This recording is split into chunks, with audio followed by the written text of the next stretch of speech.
আকাশে এত সুন্দর সাদা মেঘ দেখে মনে হয় দুর্গাপুজো তো আর মাত্র কিছুদিনই বাকি। হ্যালো এভরিওয়ান, আমি সৌমি। আমার একটা ব্লগে তোমাদের সবাইকে ওয়েলকাম। দিনটা ছিল জন্মাষ্টমী। সকালবেলা স্নান ধান করে এসেই দেখি মা পুজোর জন্য সমস্ত জিনিস তৈরি করছে। আজকে তালের ফুলুরি, মালপোয়া এসব তো হবেই, তাই মা সমস্ত কিছুর প্রস্তুতি করছে। আর আমি করছি ঠাকুরের জায়গা সাজানোর প্রস্তুতি। এইবার জন্মাষ্টমীতে ভেবেছিলাম ঠাকুরের জায়গাটা আমি বেশ সুন্দর করেই সাজাবো। সেই রকম বেশি কিছু করতে পারিনি। বেশ কিছু অশ্বত্থ পাতাতে অ্যাক্রিলিক কালার দিয়ে আমি রাধা রাধা লিখেছিলাম। আর এটাই হচ্ছে আমার গোপালের আজকের সাজ। তো তোমরা সবাই বলো আমার গোপালকে কেমন লাগছে। যেহেতু কৃষ্ণের রাধা নাম ভীষণ প্রিয়, তাই আমি সেই কথাটাকেই মাথায় রেখে রাধা রাধা নাম দিয়ে কৃষ্ণর আশপাশটাকে সাজিয়েছিলাম।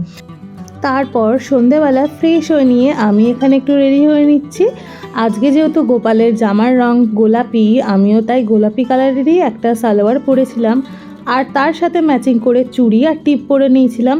তো গোপালের জন্মদিন বলে কথা, আমি গোপালের দিদি একটু সাজবো না তা কি হয়, তাই জন্য এরকম একটা আমি ড্রেস পরেছিলাম। এই যে আমার ছোট্ট গোপুসোনা, সে এতটাই ছোট যে তার সাইজের জামা বা কোনো জুয়েলারি একদমই খুঁজে পাওয়া যায় না।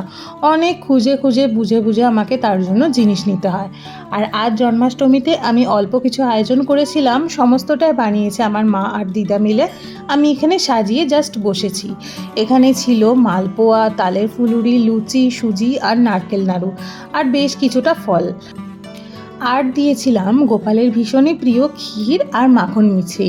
এই দুটো আমি বাইরে থেকে কিনে এনেছিলাম, বাকি সমস্ত জিনিসই ঘরে বানানো। আর আজকে জন্মাষ্টমীটা আমি বাড়িতে নিজেই পুজো করি। আমার মা আর দিদা আমার পাশে বসে থাকে, তারা যেরমভাবে বলে দেয় আমি সেরমভাবে পুজোটা করার চেষ্টা করি।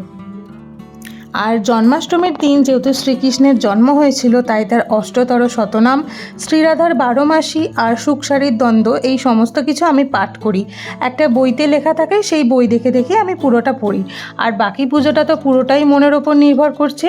মন থেকে ঠাকুরকে ডাকলে সে আশা করি নিশ্চয়ই সাড়া দেবে।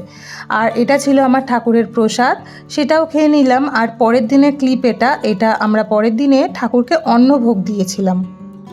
অন্নভোগের মধ্যে আমি এখানে দিয়েছিলাম গোবিন্দভোগ চালের ভাত, সাথে ছিল ঘি, আর ছিল গন্ধলেবু, আর ছিল 3 রকমের ভাজা।